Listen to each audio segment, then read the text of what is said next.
The harsh reality. Life will beat you down.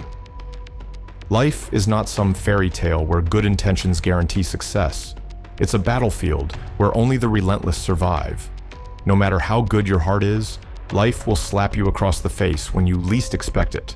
It will betray your trust, crush your dreams, and laugh at your pain. You think because you've been hurt, life will give you a break? Wrong. Life doesn't care who did you wrong or what hardships you carry. It simply demands, what are you going to do about it? Every setback, every betrayal, every broken promise, they aren't reasons to stop. They're the fuel.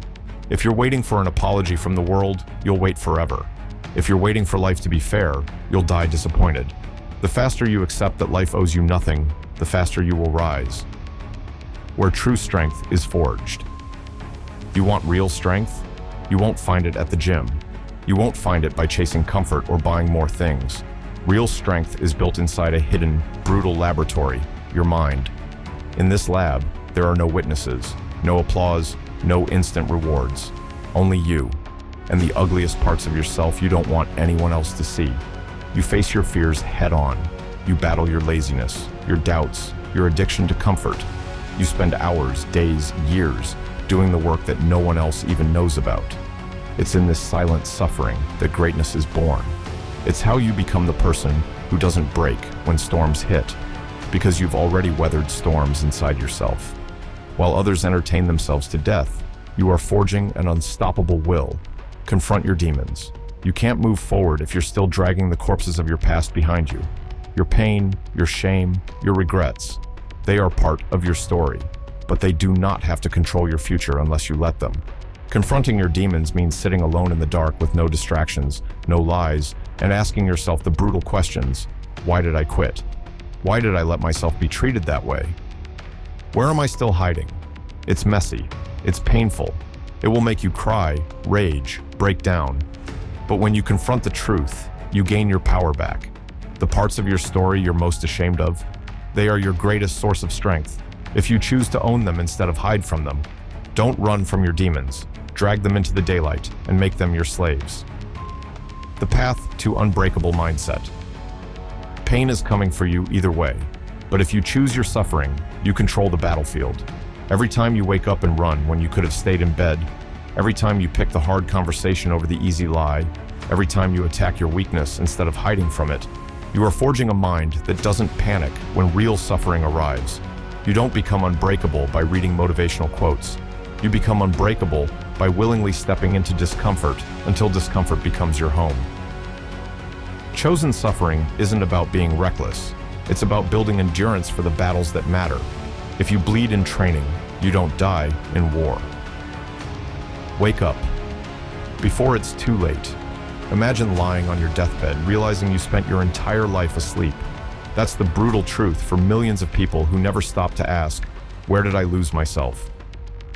A live autopsy means taking a scalpel to your soul while you're still breathing. You examine your choices, your failures, your betrayals, not to shame yourself, but to wake yourself up. When did you stop trying? When did you start settling? When did you allow fear to become your master? You perform a live autopsy now, so you don't end up looking back in regret later, wishing you had lived differently when it's already too late to change. Don't wait for the alarm bells of crisis to shake you awake. Cut deep now. Feel the pain now.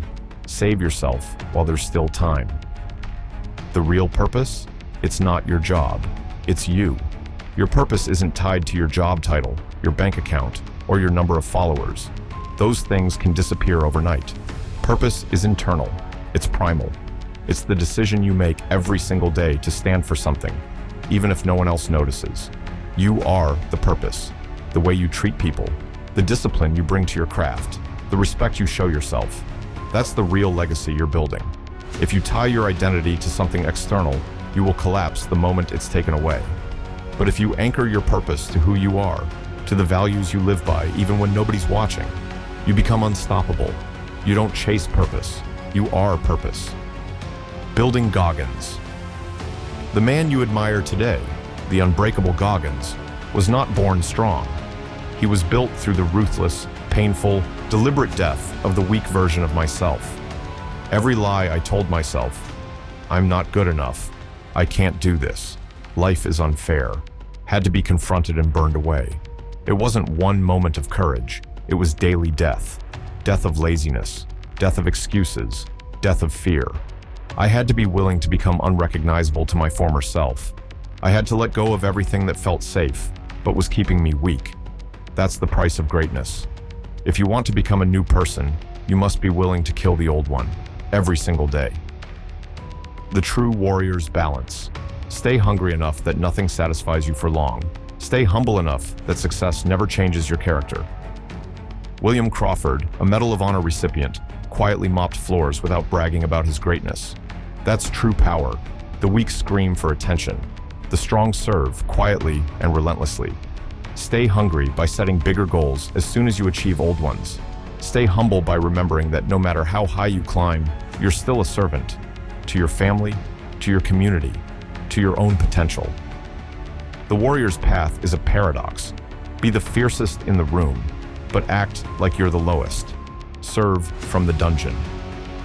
The world doesn't need more fake leaders yelling from pedestals. It needs real leaders, warriors who've been through the fire and still choose to serve. You can only lead others if you've lived through your own battles. You know what loneliness feels like. You know what rock bottom smells like. You know what it's like to want to quit so badly you taste it. And because of that, you don't pity others when they struggle. You believe in them harder than they believe in themselves. You lead with compassion, but you also demand their best, because you know what's possible when someone refuses to quit. Leadership isn't about control. It's about pulling others out of the dungeon with you. Show up when you don't feel like it. Anyone can show up when they feel good, when they're motivated, when the sun is shining. But what about the mornings you feel dead inside? What about the nights when exhaustion grips your bones and hope seems like a joke? That's when the real work begins. Champions are made in the invisible hours, the ugly, painful moments when you're dragging yourself forward, even though everything in you wants to stop. It's not the loud victories that define you. It's the silent, lonely battles you fight with yourself when no one is watching. Show up broken, show up tired, show up scared.